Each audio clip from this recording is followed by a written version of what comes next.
तो भाई finally John Cena के हाथ में आज इंटरकॉन्टिनेंटल चैंपियनशिप आ ही गई और इसी के साथ अब वो ग्रैंड स्लैम चैंपियन भी बन गए हैं। बेचारे डोमिनिक मिस्टीरियो सोच रहे होंगे कि उन्होंने अपने ही पैर पर कुल्हाड़ी मार ली। तो हेलो गाइस, मैं Gagan and welcome to my YouTube channel the wrestling slammer. तो आज की रॉ देखकर लग रहा था कि WWE ने सच में बैठ के सोचा है कि रॉ को कैसे बुक करना है, क्योंकि आज हमें बहुत खतरनाक सी रॉ देखने को मिल गई, जिसके बारे में आज हम बात करने वाले हैं। तो वीडियो को लास्ट तक देखना और लाइक और सब्सक्राइब जरूर कर देना। तो आज की रॉ की शुरुआत सरप्राइजिंगली ट्रिपल एच ही करते हैं। अभी फिलहाल फैंस ट्रिपल एच से बिल्कुल भी खुश नहीं है और आज हमें क्राउड में भी कुछ ऐसा ही देखने को मिल रहा था। जब ट्रिपल एच रिंग में खड़े होते हैं तो उनके ठीक पीछे एक साइन होता है जिस पर ट्रिपल एच सक्स लिखा था। वैसे ट्रिपल एच की बातों से भी लग रहा था कि शायद उन्हें भी सुनाई दे रहा है कि फैंस खुश नहीं है। यहाँ ट्रिपल एच थोड़ी बहकी सी बातें कर रहे थे कि सबको अपना ओपिनियन रखने का हक है, तो शायद यहाँ उन नाराज फैंस को ही एड्रेस किया जा रहा था। बाकी इसके बाद एक अच्छा सा इंट्रोडक्शन हमें सुनने को मिलता है ट्रिपल एच की तरफ से जॉन सीना के लिए। यहाँ जॉन सीना को ग्रेटेस्ट ऑफ ऑल टाइम बुलाया जाता है और जॉन सीना की एंट्री हो जाती है और भाई क्राउड की तरफ से थंडरस पॉप मिलता है जॉन सीना को। अभी क्योंकि ये उनका होम टाउन भी था तो इससे और भी ज्यादा हीट बढ़ गई थी।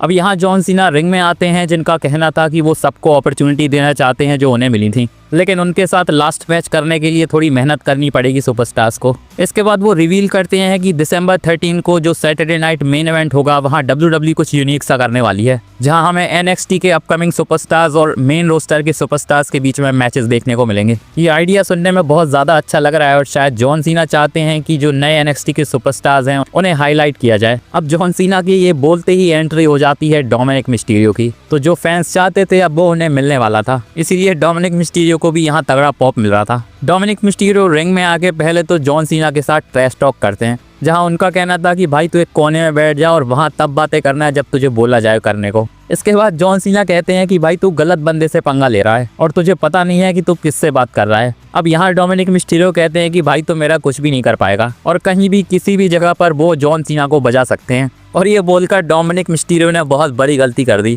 क्योंकि यहाँ ट्रिपल एच भी थे जिनका कहना था कि भाई तू कहीं भी और कभी भी जॉन सीना को बजा सकता है तो फिर आज ही बजा ले, क्योंकि राइट नाउ अब हमें मैच देखने को मिलेगा John Cena versus Dominik Mysterio for the intercontinental championship. यहाँ डोमिनिक मिस्टीरियो की शक्ल से लग रहा था कि उनकी हवाइयाँ उड़ चुकी हैं। अब ये मैच स्टार्ट होता है, लेकिन अनाउंसिंग के टाइम पर ही जॉन सीना पर डोमिनिक मिस्टीरियो अटैक कर देते हैं, जिसके बाद वो टाइटल लेकर भाग भी रहे थे, लेकिन जॉन सीना उन्हें पकड़कर फिर से वापस लेकर आते हैं। वैसे ये मैच काफी अच्छा था और इसमें बहुत सारे क्रेजी से स्पॉट्स भी हमें देखने को मिलते हैं। डोमिनिक मिस्टीरियो बहुत ज्यादा ट्राई कर रहे थे कि किसी तरह से जॉन सीना को हरा दिया जाए। यहाँ पहले तो वो टर्न बकल को एक्सपोज करते हैं, जहाँ रेफरी बिजी हो जाता है उसे बंद करने के लिए। जिसके बाद वो चेयर लेकर आते हैं और जॉन सीना की तरफ फेंकते हैं और ऐसा दिखाने की कोशिश की जा रही थी जैसे कि उन्हें मारा गया है, लेकिन भाई जॉन सीना यहाँ स्मार्ट थे और वो रेफरी के पलटने से पहले ही चेयर फेंक कर नीचे लेट जाते हैं, जिसके बाद रेफरी भी कंफ्यूज था कि यहाँ हो गया। बाकी मैच के एंड की बात करें तो पहले तो रेफरी आउट हो जाता है, क्योंकि जॉन सीना ए मारने की कोशिश कर रहे थे डोमिनिक मिस्टीरियो के ऊपर। जिसके बाद दूसरा रेफरी आता है, लेकिन यहाँ किक आउट हो जाता है। अब यहाँ इसके बाद जॉन सीना को 619 और फ्रॉग स्प्लैश पड़ता है, लेकिन स्टिल जॉन सीना उठकर डोमिनिक मिस्टीरियो को ए लगा देते हैं और इसी के साथ जॉन सीना बन गए हैं नए इंटरकॉन्टिनेंटल चैंपियन और भाई अब ग्रैंड स्लैम चैंपियन भी बन गए हैं जॉन सीना। इसके बाद एक गूज़बम्प्स वाला मोमेंट भी हमें देखने को मिलता है जब जॉन सीना रिंग पोस्ट पर चढ़कर बॉस्टन के क्राउड को धन्यवाद करते हैं। इसके बाद उनकी विक्ट्री सेलिब्रेशन के साथ हमें बहुत सारे पायरोस भी देखने को मिलते हैं।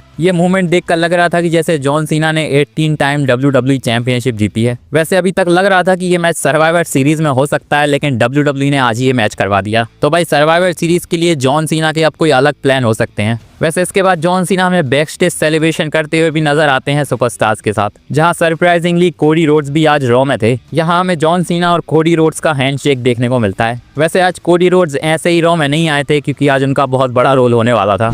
अब इसके बाद नेक्स्ट मैच हमें डेमियन पीस्ट और रूसेफ के बीच में देखने को मिलता है, जो कि the last time is now के टूर्नामेंट के लिए था। अभी बात करें इस मैच की तो ये मैच वैसे हमें काफ़ी अच्छा देखने को मिलता है, लेकिन मैच के एंड में डेमियन पीस्ट की आंखों में रूसेफ उंगलियां घुसा देते हैं, जिससे थोड़ा सा टाइम मिल जाता है रूसेफ को मचका किक मारने के लिए और यहाँ रूसेफ विक्ट्री के साथ निकलते हैं। यहाँ उन्होंने लास्ट टाइम इज नाउ के टूर्नामेंट के लिए एडवांस भी कर लिया है। नेक्स्ट इसके बाद हमें बैक स्टेज से AJ स्टाइल्स, ड्रैगन ली और एडम पेयर्स देखने को मिलते हैं और यहाँ ड्रैगन ली ने नाम बताया है उनकी AJ स्टाइल्स के साथ टीम का, और ये नाम होने वाला है ड्रैगन स्टाइल्स। इसी के साथ एडम पेयर्स और मैक्सिन ड्यूप्री का भी एक सेगमेंट हमें दिखाया जाता है, जहां अब मैच ऑफिशियल हो गया है बेकी लिंच और मैक्सिन ड्यूप्री का, जो कि हमें नेक्स्ट वीक रॉ में देखने को मिलेगा इंटर कॉन्टिनेंटल चैंपियनशिप के लिए। वैसे एडम पेयर्स के जाते ही बेकी लिंच की भी यहाँ एंट्री होती है और मैक्सिन ड्यूप्री को बजा के चली जाती हैं। नेक्स्ट इसके बाद हमें एंट्री देखने को मिलती है सीएम पंक की। आज सीएम पंक बड़े गुस्से में थे क्योंकि लास्ट वीक लोगन पॉल ने उनके ऊपर अटैक किया था। यहाँ वो लोगन पॉल को मैच के लिए कॉल आउट कर रहे थे,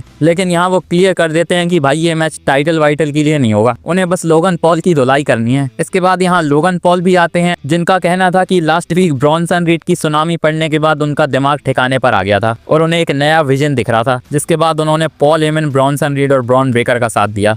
अब इसके बाद यहाँ Paul Heyman, Bronson Reed, Bron Breakker भी आते हैं और सीएम पंक के लिए बहुत अजीब अजीब से वर्ड बोल दिए पॉल हेमन ने। यहाँ वो उन्हें बताते हैं कि भाई तुझे कोई भी पसंद नहीं करता और तू मोस्ट अनलाइकेबल पर्सन है WWE का। अब इसके बाद लग रहा था कि सीएम पंक की धुलाई होने वाली है, क्योंकि चारों तरफ से उन्हें घेर लिया जाता है। लेकिन जे उसो यहाँ आते हैं सीएम पंक का साथ देने के लिए, पर स्टिल यहाँ 2 on 3 वाली सिचुएशन बन रही थी, इसीलिए सीएम पंक और जे उसो का साथ देने के लिए कोडी रोड्स की एंट्री होती है और आज की रॉ में कोडी रोड्स यही करने के लिए आए थे। अब इसके बाद यहाँ ब्रॉल होती है, जहाँ सारे सुपरस्टार्स एक दूसरे से लड़ रहे होते हैं, लेकिन जे उसो, CM Punk, Cody Rhodes, Bron Breakker, Logan Paul और ब्रॉन्सन रीड पर भारी पड़ जाते हैं। अब यहाँ से लग रहा है कि ये सिचुएशन कहाँ जाने वाली है। नेक्स्ट इसके बाद बैक स्टेज से हमें सीएम पंक, जे उसो और कोडी रोड्स देखने को मिलते हैं। इसके बाद यहाँ एडम पेयर्स भी आते हैं और सीएम पंक बड़े गुस्से में लग रहे थे। यहाँ वो एडम पेयर्स से कहते हैं कि भाई मेरे बंदे तैयार हैं और वो पॉल हेमन की बंदों की धुलाई करना चाहते हैं और अब सिर्फ वॉर से काम नहीं चलने वाला। जिसके बाद एडम पेयर्स विलियम रीगल को बुलाते हैं, जो कि वॉर गेम्स बोलने के लिए बहुत ज्यादा पॉपुलर हैं। तो यहाँ वॉर गेम्स मैच ऑफिशियल हो जाता है सीएम पंक, कोडी रोड्स, जे उसो और पॉल हेमन के बंदों के बीच में। शायद इसीलिए ही ड्रू मैकिंटायर को WWE ने सस्पेंड करा है, ताकि कोडी रोड्स को वॉर गेम्स में डाला जा सके। अभी वैसे दोनों साइड 3-3 बंदे हैं, तो 2-2 सुपरस्टार्स दोनों टीम में और अनाउंस होंगे, क्योंकि 3-3 बंदों के साथ तो WWE वॉर गेम्स में जाएगी नहीं। अब इसके बाद नेक्स्ट मैच हमें देखने को मिलता है वुमेन्स वर्ल्ड चैंपियनशिप के लिए स्टेफनी वकार और रकेल रॉड्रिगेज के बीच में। ठीक ठाक सा मैच ये होता है, जहां स्टेफनी वकार अपनी चैंपियनशिप को रिटेन कर लेती हैं, लेकिन इसके बाद रोक्सेन परेज का अटैक हमें देखने को मिलता है, जिसके बाद निकी बेला की एंट्री होती है, जो कि स्टेफनी वकार को बचाने आई थी। लेकिन इतने टाइम से जो मैं कह रहा था कि जो हो सकता है वो आज हो गया, क्योंकि निकी बेला ने आज स्टेफनी वकार के ऊपर ही अटैक कर दिया। बहुत टाइम से निकी बेला की इंटेंशंस लग रही थी कि वो स्टेफनी वकार के ऊपर कभी भी अटैक कर सकती हैं, तो भाई ये दोस्ती वाला फंडा ज्यादा टाइम तक टिका नहीं। वैसे जिस हिसाब से स्टेफनी वकार का रेंज चल रहा है, उन्हें इस फ्यूड की बहुत ज्यादा जरूरत थी। नेक्स्ट हमें the last time is now के टूर्नामेंट का दूसरा मैच शेमस और शिंसुके नाकामुरा के बीच में देखने को मिलता है। ये मैच रेसलिंग वाइज वैसे बहुत ज्यादा अच्छा था, क्योंकि दोनों ही रेसलिंग में बहुत ज्यादा खतरनाक सुपरस्टार्स हैं। लेकिन बात करें मैच के एंड की, तो यहाँ शेमस की विक्ट्री हो जाती है और अब वो नेक्स्ट मैच के लिए क्वालिफाई कर गए हैं। इसके बाद बैक स्टेज से Adam pairs the last time is now के टूर्नामेंट के लिए 2 मैचेस और अनाउंस कर देते हैं, जो कि हमें नेक्स्ट वीक रॉ में देखने को मिलेंगे। पहला मैच सोलो सिकुआ का है, जो कि किसी मिस्ट्री अपोनेंट के साथ है, जैसा कि अभी LA नाइट के साथ WWE स्मैकडाउन में करने वाली है। बाकी इसके बाद NXT के जेवॉन एवॉन्स का मैच रिटर्निंग सुपरस्टार गंथर के साथ होगा। तो भाई गंथर नेक्स्ट वीक रिटर्न करने वाले हैं। वैसे WWE गंथर के रिटर्न को अगर सरप्राइज रखती तो ज्यादा बेटर होता। इसके बाद नेक्स्ट हमें मेन इवेंट देखने को मिलता है रॉ का, जो कि वुमेन्स टैग टीम चैंपियनशिप के लिए था। यहाँ Charlotte Flair, Alexa bliss championship को डिफेंड करने वाली थी काबुकी वॉरियर्स के साथ। अब बात करें इस मैच की, तो ये मैच अच्छा खासा चल रहा था, लेकिन यहाँ नाया जैक्स और लेस लेजेंड की एंट्री हो जाती है, जो कि डिस्ट्रैक्शन क्रिएट करते हैं, जिसका फायदा काबुकी वॉरियर्स को मिल जाता है। जिसके बाद ऑस्का शार्लेट फ्लेयर को लॉक में फंसाती हैं और टैप आउट करवा देती हैं। अब यहाँ विक्ट्री काबुकी वॉरियर्स को मिल गई है और वो नई वुमेन्स टैग टीम चैंपियंस बन गए हैं। लेकिन ड्रामा यहाँ खत्म नहीं होता, क्योंकि नाया जैक्स और लेस लेजेंड फिर से अलेक्सा ब्लिस और शार्लेट फ्लेयर के ऊपर अटैक करते हैं, जिसमें काबुकी वॉरियर्स भी उनका साथ दे रहे थे।